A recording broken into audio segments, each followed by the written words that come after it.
Hello everyone, कैसे हो आप लोग। तो आज हम देखने वाले हैं सीपीएम जो आपका चैप्टर है उसकी डीपीपी का सॉल्यूशंस देखने वाले हैं। किस तरीके के क्वेश्चन थे आपके प्रैक्टिस के लिए अवेलेबल और आपसे कितने क्वेश्चन ऐसे थे जिनसे आपका जो क्वेश्चन आप सॉल्व नहीं कर पाए, जो क्वेश्चन आपको नहीं समझ में आए, उन सारे सॉल्यूशंस, उन सारे क्वेश्चंस का सॉल्यूशन आप यहां से रेफर कर सकते हो। तो चलते हैं, आज का हमारा प्रैक्टिस सेशन रहने वाला है। स्टार्ट करते हैं फर्स्ट क्वेश्चन से। The CPM network analysis is a base method useful for. देखो सीपीएम मेथड की अगर बात करते हो, this one is useful for repetitive type of work. Repetitive type of work, ठीक है। ढूंढ लो ये आंसर किसका है, repetitive type of work.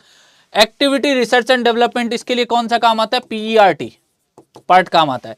Event, ये इवेंट और कंस्ट्रक्शन प्रोजेक्ट, ठीक है।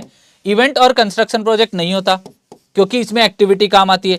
इवेंट रिसर्च एंड डेवलपमेंट ये भी नहीं होता। एक्टिविटी, अब देखो यहां पर ये जो एक्टिविटी वाला पार्ट है ये पार्ट में नहीं आता। ये पार्ट किस पर है, इवेंट ओरिएंटेड टेक्निक है। तो पार्ट के लिए आपके पास सुटेबल आंसर कौन सा हो जाएगा, ये वाला।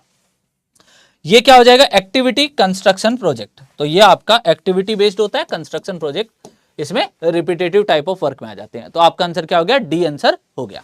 चलते हैं नेक्स्ट क्वेश्चन पे। नेक्स्ट क्वेश्चन क्या कह रहा है, critical path method is an improvement upon bar chart method, provides a realistic approach to daily problems, avoids delay which are very common in bar chart। ठीक है, सारी चीजों का हमारे पास ऑप्शन है। बार चार्ट की जो प्रोसेस थी उसके अंदर सुधार है, एक रियलिस्टिक अप्रोच देता है डेली प्रॉब्लम्स के लिए, avoids delay which are common in bar chart, इसके लिए भी होता है। तो ऑल ऑफ द अबव इसका आंसर सही है, ठीक है। चलो, the type of float which give an idea. वैसे देखो इसका आंसर कहीं कहीं आपको सी भी मिल सकता है, सी भी आंसर सही है, ध्यान रखना। इसका सी मिले तो सी भी सही है और आपका अगर डी मिले तो डी भी सही है। क्यों, क्योंकि डायरेक्टली हम ये नहीं कह सकते कि बार चार्ट की पद्धति में सुधार है, तो इसलिए। बट ये बार चार्ट की जो प्रॉब्लम्स थी सारी हर्डल्स को अपडेट करके एक नया नेटवर्क सिस्टम देता है, इसीलिए हम इसको कंसीडर करते हैं। सी और डी दोनों सही है। The type of float which give an idea about the access time that exists is the preceding activity ends at late as possible and the succeeding activity starts as early as possible। इसको क्या बोलते हैं, इसको क्या बोलते हैं, इसको independent float बोलते हैं। इसको क्या बोलते हैं, इंडिपेंडेंट फ्लोट बोलते हैं, ठीक है। यहां पर क्या है आपके पास, प्रीसीडिंग एक्टिविटी लेट मतलब TLI पर स्टार्ट होगी और सक्सीडिंग एक्टिविटी कहां पर स्टार्ट होगी, as early as possible, that means TEJ पर स्टार्ट होगी, TEJ पर स्टार्ट होगी, ठीक है। तो यहां पर आपके पास क्या है, दोनों ही TEJ और TLI का जो रिलेशन है वो इंडिपेंडेंट में मिलता है। तो आपके पास क्या आंसर हो जाता है, सी। अगर टोटल फ्लोट पूछता तो आपका क्या होता, TLJ minus TEI minus TIJ। ये किस पर होता, ये अर्ली से अर्ली स्टार्ट टाइम पर होता और लेट से लेट फिनिश टाइम पर होता, जो आपकी प्रीसीडिंग और सक्सीडिंग एक्टिविटी है। फ्री फ्लोट की अगर बात करें तो फ्री फ्लोट क्या होता है, अर्ली से अर्ली पर स्टार्ट होता है, अर्ली से अर्ली पर खत्म होता है। तो TE of J event minus TE of I event minus of TIJ, ये होता है। तो आपका क्या हो गया यहां पर आंसर सी, इसका आंसर करेक्ट हो गया। चलो, the difference between the time available to do a job and that time required to do the job is known as. इसको क्या बोलते हैं, इसको क्या बोलते हैं कि the difference between the time available to do a job and the time required to do the job. मतलब टाइम अवेलेबल है, टाइम अवेलेबल है आपके पास में और टाइम जो रिक्वायर्ड है, उन दोनों के बीच का जो डिफरेंस होता है वो बेसिकली आपका क्या होता है, फ्लोट होता है। वो क्या होता है, छूटन होता है, फ्लोट को बोलते हैं। Float which does not interfere with the start of the subsequent activity in a project is। वो आपका कौन सा फ्लोट होता है जो सब्सिक्वेंट, जो आगे आने वाली एक्टिविटी के साथ में कोई अफेक्ट नहीं करता, ओनली प्रीसीडिंग को अफेक्ट करता है, that is your free float. That is your free float. आपको बताया भी है चेक करने का तरीका कि आपको फ्री फ्लोट कैसे चेक कर सकते हो, किसको अफेक्ट करता है, और टोटल फ्लोट कैसे अफेक्ट करता है। चलो, consider the following pairs. Difference between total float and free float is interfering float. FIF, ये क्या होता है, टोटल फ्लोट, मतलब यहां पर हम क्या बोल सकते हैं, टोटल फ्लोट और फ्री फ्लोट का जो डिफरेंस होता है वो हाँ इंटरफेरिंग फ्लोट होता है। पहला पेयर तो सही है, ठीक है। Sum of independent float and tell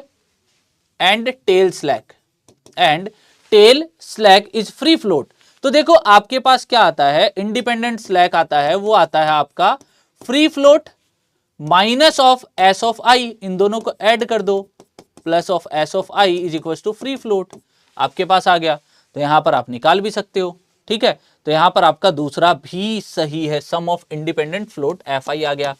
some of independent float tail slack and interfering float, interfering float अगर मैं इसमें आपके पास में देखो ध्यान से, देखना ध्यान से, टोटल फ्लोट बराबर क्या लिखा था, total float is equal to क्या होता है, interfering float, interfering float plus free float हो गया। चलो इसने क्या बोला, यहां पर बोला कि इंटरफेरिंग फ्लोट में अगर मैं इंडिपेंडेंट फ्लोट को ऐड कर दूं, इंटरफेरिंग फ्लोट में मैं इंडिपेंडेंट फ्लोट को ऐड कर दूं, प्लस मैं स्लैक ऑफ टेल इवेंट ले लूं, स्लैक ऑफ टेल इवेंट ले लूं, तो यहां पर मेरे पास इसका सम देखो, फ्री फ्लोट बराबर अगर ये सही है तो ये भी सही है, टोटल फ्लोट बराबर, तो आपका तीनों सही है, तीनों स्टेटमेंट सही है, फर्स्ट सेकंड एंड थर्ड, ये आंसर आपका सही है, ठीक है। चलें आगे, ये देखो ऐसे ही क्वेश्चन बनते हैं आपके एग्जाम में। Critical path connects the event that have zero slack, zero slack होते हैं उनको हम कनेक्ट करते हैं, बाकी हम कंसीडर क्या करते हैं, मिनिमम स्लैक कंसीडर करते हैं। आंसर हो गया C. The performance of a specific task in CPM is known as, देखो परफॉर्मेंस सीपीएम के अंदर अगर बात करोगे तो हम एक्टिविटी से बात करते हैं, और अगर मैं पीईआरटी में बात करता हूं तो इसको किससे बात करते हैं, इवेंट से बात करते हैं, इसको किससे बात करते हैं, इवेंट से बात करते हैं। तो आपके पास क्या हो गया, डी आंसर हो गया। क्लियर, चले next one. The time by which the completion of an activity can be delayed without affecting the start of succeeding activities, देखो सक्सेडिंग एक्टिविटी को अफेक्ट नहीं करता है, तो कौन सा फ्लोट हो गया, फ्री फ्लोट हो गया। आपका कौन सा फ्लोट हो गया, the time which the completion of an activity can be delayed without affecting the start of succeeding activity, start of succeeding activity की बात कर रहा है, विदाउट अफेक्ट करना है तो मतलब प्रीसीडिंग को अफेक्ट कर रहा है, फ्री फ्लोट लगाओ ना आंसर। देखो कैसे कंफ्यूज करता है बेचारा।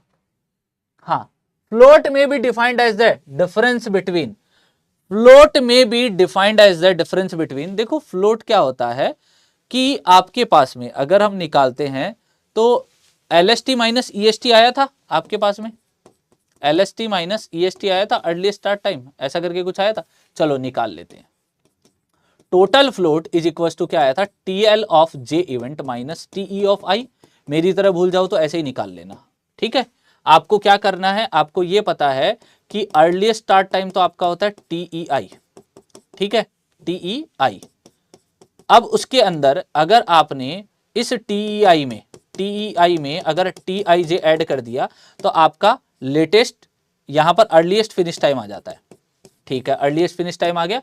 TLJ को आप क्या बोलते हो, लेटेस्ट फिनिश टाइम बोलते हो। तो LFT माइनस EFT भी होता है, LFT माइनस EFT भी बोल सकते हैं इसको, ठीक है। तो LST माइनस EST भी बोल सकते हैं, ठीक है। तो लेटेस्ट फिनिश टाइम और अर्लीस्ट फिनिश टाइम, ठीक है, इन दोनों का डिफरेंस भी है।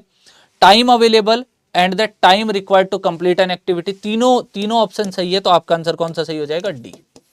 चारों सही हो जाते हैं आपके आंसर, मतलब डी आंसर इसका सही हो जाता है।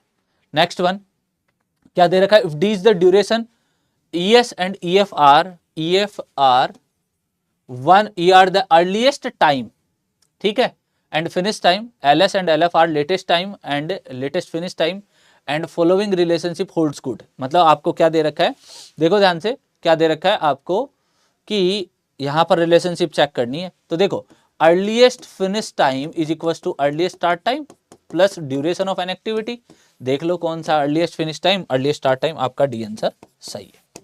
ये पूछा था कौन सा रिलेशनशिप को सही बता रहा है, ठीक है।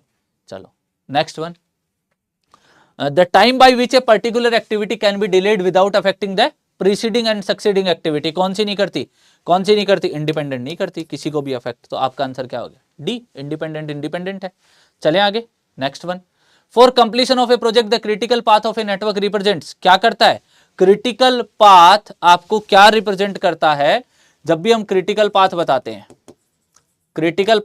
हैं, that is your maximum time जो वो कंज्यूम कर सकता है जितना, ठीक है। बट वो आपको क्या निकाल के दे रहा है, आप एटलीस्ट आपके पास इतना मिनिमम टाइम चाहिए, उस पाथ का तो वो लॉन्गेस्ट पाथ होगा, बट इतना मिनिमम टाइम चाहिए कि जिसमें आप प्रोजेक्ट को पूरा कर सकते हो। ठीक है, तो यहां पर आपका आंसर क्या हो गया, आपका आंसर हो गया ए, मिनिमम टाइम।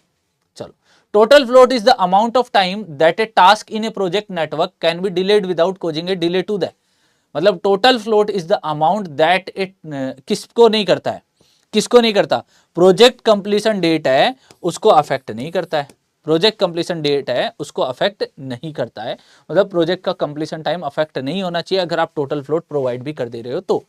ठीक है, चलो next, in the critical path of construction planning free float can be, free float क्या हो सकता है, फ्री फ्लोट, और देखो ध्यान से, आपका जो इंटरफेरिंग फ्लोट है, आपका जो इंडिपेंडेंट फ्लोट है करके उसको बोलते हैं free float minus slack of J, slack of I event.